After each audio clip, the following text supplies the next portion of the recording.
स्वास्थ्य मन्त्रालयका सचिवज्यूहरू अनि साथीहरू पत्रकार मित्रहरू, हामीहरू वर्ल्ड हेल्थ अर्गनाइजेसनको 78औं महासभामा भाग लिएर फर्किरहेका छौँ। यो महासभा खास गरी यो WHO मा भइरहेको यो आर्थिक समस्या समाधान गर्नका लागि सदस्य राष्ट्रहरूका बीचमा छलफलमा केन्द्रित थियो। खास गरी विगतमा जुन ढङ्गबाट लगानी WHO मा प्राप्त हुने स्थिति हो, त्यो घटेको स्थिति छ। त्यसलाई मेन्टेन गर्नका लागि सदस्यता शुल्क वृद्धि गर्नेदेखि लिएर जुन लगानी हुँदै आएको थियो, ती सम्बन्धित राष्ट्रहरूलाई त्यही ढङ्गबाट लगानी गर्नका निम्ति आधिकारिक रूपमा यो महासभाले अनुरोध गरेको स्थिति छ। खास गरी यो एसेम्ब्ली सकिसकेको छैन। यो चाहिँ यसका प्रक्रियाहरू विभिन्न पक्षका विषयगत छलफलहरू निरन्तर जारी रहिरहेको स्थिति छ। लगानी जुटाउने व्यवस्थित ढङ्गबाट आर्थिक पक्षमा मजबुत हुने सदस्य राष्ट्रहरू बाट चाहिँ थप लगानीका निम्ति कोसिस गर्ने कामहरू भइरहेको स्थिति छ।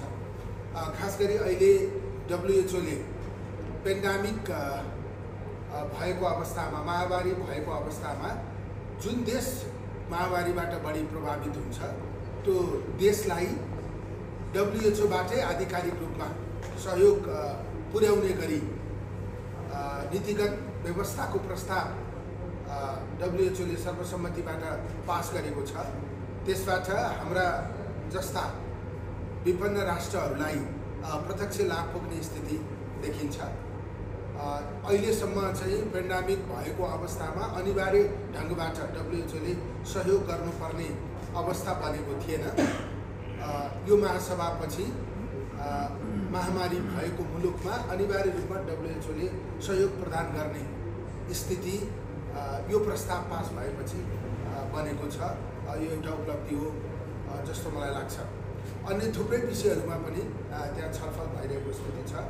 हामीहरूले धेरै लामो समय पछाडि यो चाहिँ नेपालको परिस्थितिसँग जोडेर, नेपाल मात्रै होइन अन्तर्राष्ट्रिय बजारमा अन्य देशहरूमा कामदार पठाउने मुलुकहरूले जुन आफ्ना नागरिकहरूमाथि भएको स्वास्थ्य समस्याको जुन विकराल स्थिति छ, त्यसलाई हल गर्नका निम्ति हामीले आगामी वर्ष जुन रोजगारदाता राष्ट्र हो, त्यो राष्ट्रमा श्रम गर्न गएका जुनसुकै देशका नागरिकहरूको स्वास्थ्यको सम्पूर्ण जिम्मा रोजगारदाता राष्ट्रले लिनुपर्ने प्रस्ताव नेपालले आगामी वर्ष लाने गरी तयारी गरेको छ।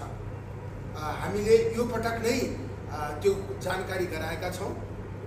यो वर्षभरि त्यसको प्रक्रिया अगाडि बढ्नेछ र नेपाल प्रस्तावक भएर श्रम भिसा अन्तर्गत जुनसुकै देशमा गएका जुनसुकै देशका नागरिकहरूको स्वास्थ्यको सम्पूर्ण जिम्मा रोजगारदाता राष्ट्रले लिनुपर्ने व्यवस्थाका निम्ति नेपालले चाहिँ प्रस्ताव गर्दैछ। त्यो प्रस्तावको हामीले तयारी गरेका छौँ। यो प्रस्ताव WHO बाट पास हुने स्थिति बन्यो भने यहाँ जानुभन्दा पहिला, त्यहाँ गइसकेपछि र फर्कदा स्वास्थ्य सहयोग अथवा स्वास्थ्य अवस्थाका बारेमा सम्बन्धित राष्ट्रले नै जानकारी गराउने स्थिति बन्छ। हामी कहाँ चाहिँ उपचार नपाएर फर्केर आउनु परेको स्थिति छ। कति चाहिँ हस्पिटलमा उपचार गर्दा खर्चको अभावका कारणले पूर्ण रूपमा उपचार नहुने स्थिति बनेको छ। कतिपयको उपचार नपाएर मृत्यु भएको स्थिति बनेको छ। कतिपयलाई चाहिँ मृत्यु भइसकेपछि सब आफ्नो देशमा पठाउन नसक्ने स्थिति बनेको छ। अब एकदमै शक्ति अथवा क्षमता हुँदासम्म काम गर्ने, अब उमेर ढल्किसकेपछि अनि रोग बोकेर आउनुपर्ने जुन खालको स्थिति छ, बाध्यता छ, त्यसलाई अन्त्य गर्नका निम्ति श्रम गर्न गएको देशले नै उसको स्वास्थ्यको सम्पूर्ण जिम्मा अनिवार्य रूपमा लिनुपर्ने स्थिति बनाउनका निम्ति हामीले प्रस्ताव लान खोजिरहेका छौँ। खास गरी महासभामा सहभागी भएर फर्कने मात्रै होइन, WHO को नीतिगत विषयमा नेपालले अब सक्रिय भएर भाग लिन जरुरी छ।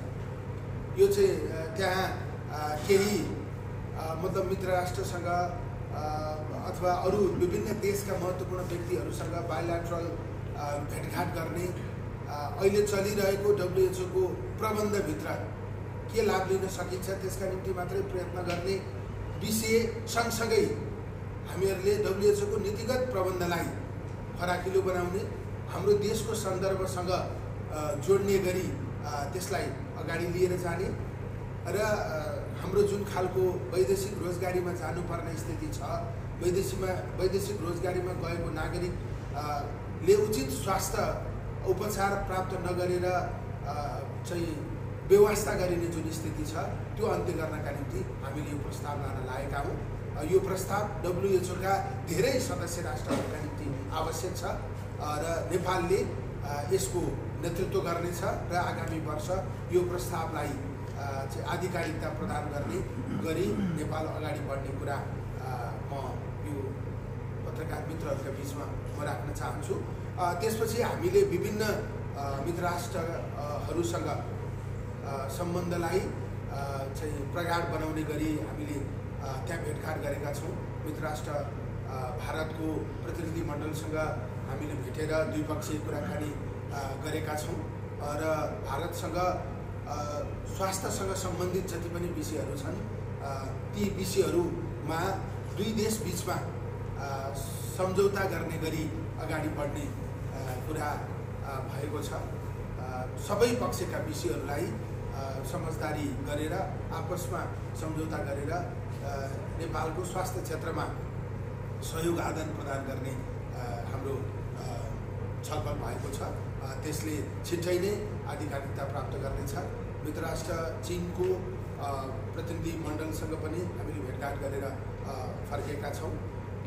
त्यसपछि मित्र राष्ट्र बेलायतको प्रतिनिधि मण्डल त्यहाँको स्वास्थ्य उपमन्त्रीज्यूसँग भेटघाट गरेर हामीले द्विपक्षीय सहयोग आदान प्रदान गर्ने विषय राखेका छौँ। यो WHO को केन्द्रीय कार्यालय रहेको अथवा अहिले WHO को सम्मेलन भएको देश स्विजरल्यान्डसँग पनि हामीले चाहिँ विभिन्न विषयमा छलफल गरेका छौँ। त्यहाँको औषधि निकै विश्वसनीय मानिने रहेछ। नेपालले उत्पादन नगर्ने आयात गर्ने औषधिहरूका बारेमा हामीले आपसी समझदारी गरेर अगाडि बढ्न सकिन्छ कि त्यसको प्रारम्भिक क्रिया कार्य हामीले सुरुवात गरेको स्थिति छ। त्यसपछि बांग्लादेश, श्रीलङ्का, मालदिभ्स, नर्वे लगायत अन्य देशहरूसँगको प्रतिनिधि मण्डलसँग पनि हामीहरूको भेटघाट भएको छ। आपसी हितका कुराहरू हामीले गरेका छौँ। यसलाई निरन्तरता दिएर अगाडि बढ्ने गरी कुराहरू भएको म यहाँहरूको बिचमा राख्न चाहन्छु। र खास गरी चाहिँ WHO एउटा साझा मञ्च हो। त्यो मञ्चमा साझा विषयहरूका बारेमा छलफल हुने गर्छ। खास गरी नेपालले आफ्नो परिस्थिति र अन्य नेपालकै आर्थिक हैसियतमा रहेका देशहरूको स्वास्थ्य सम्बन्धी विषयहरूलाई उठान गर्ने र त्यसको नेतृत्व गर्ने गरी आगामी दिनमा अझ व्यवस्थित ढङ्गबाट अगाडि बढ्नेछ। खास गरी क्लाइमेट हेल्थको बारेमा WHO मा व्यापक ढङ्गबाट छलफल भइरहेको स्थिति छ। त्यहाँ बोल्ने वक्ताहरू कसैले पनि यो क्लाइमेट हेल्थको विषय छुटाउनु भएको स्थिति छैन। त्यसैले यो क्लाइमेट हेल्थको विषयमा पनि WHO को यो सम्मेलनले महत्त्वपूर्ण निर्णय गर्नेछ भन्ने मैले विश्वास लिएको छु। नेपालले आगामी वर्ष क्लाइमेट हेल्थ समिट नेपालमा गर्ने प्रस्ताव गरेको छ। मलाई लाग्छ WHO को नेतृत्वसँग DG सँग अरू जिम्मेवार व्यक्तिहरूसँग कुराकानी गर्दा उहाँहरूले त्यसलाई सकारात्मक ढङ्गले लिनुभएको छ।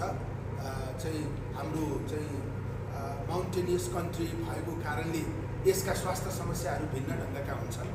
हाम्रो चाहिँ क्लाइमेटका कारणले स्वास्थ्यमा उत्पन्न भएका समस्याहरूको प्रकृति पनि अरूको भन्दा केही हदसम्म फरक रहेको स्थिति छ।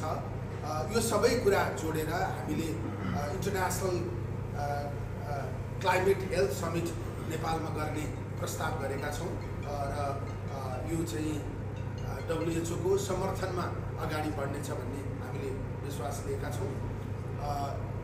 यो लगायत हामीले चाहिँ नेपाली नियोगमा WHO सँग निरन्तर संवाद गर्ने गरी संयन्त्र विकास गरेर हामी अगाडि बढ्नेछौँ र यो अहिलेको WHO सम्मेलनमा हाम्रो सहभागिता केही फरक विषयहरूसहित उपलब्धिमूलक रहेको हामीले महसुस गरेका छौँ।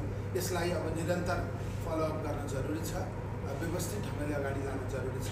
हामीले त्यस निम्ति काम गर्ने कुरा म यहाँहरूको बिचमा अनुरोध गर्न चाहन्छु। अर्को महत्त्वपूर्ण कुरा पनि चाहिँ हामीले उपलब्धिका रूपमा प्राप्त गरेका छौँ। हामीले जुन सुर्तीजन्य पदार्थहरू सम्बन्धी जुन निर्णय नेपालमा हामीले गरेका थियौँ त्यो निर्णय संसारमै पहिलो रहेछ। त्यो सिगरेटको बट्टाको खोलमा पूर्ण रूपमा चेतनामूलक चित्र प्रकाशित गर्ने जुन हाम्रो निर्णय छ त्यसले संसारभरि प्रशंसा पाएको स्थिति छ। WHO ले हामीलाई त्यस निम्ति प्रोत्साहित गर्नका निम्ति सम्मान हामीलाई दिएको थियो, पुरस्कार दिएको थियो। संसारका अरू देशहरूले विभिन्न शीर्षकमा पुरस्कार पाउनु भएको स्थिति छ र हामीले टोबाको कन्ट्रोलमा, सुर्तीजन्य पदार्थ नियन्त्रणमा सचेतना अभिवृद्धि गर्ने काममा संसारमै उदाहरणीय काम गरेको भनेर WHO ले हामीलाई पुरस्कृत गरेको स्थिति छ। त्यो चाहिँ हाम्रो देश पुरस्कृत भएको हो, आम नेपाली पुरस्कृत भएको स्थिति हो। त्यो विषय संसारभरि प्रशंसनीय बनेको कुरा पनि म यहाँको बिचमा राख्न चाहन्छु।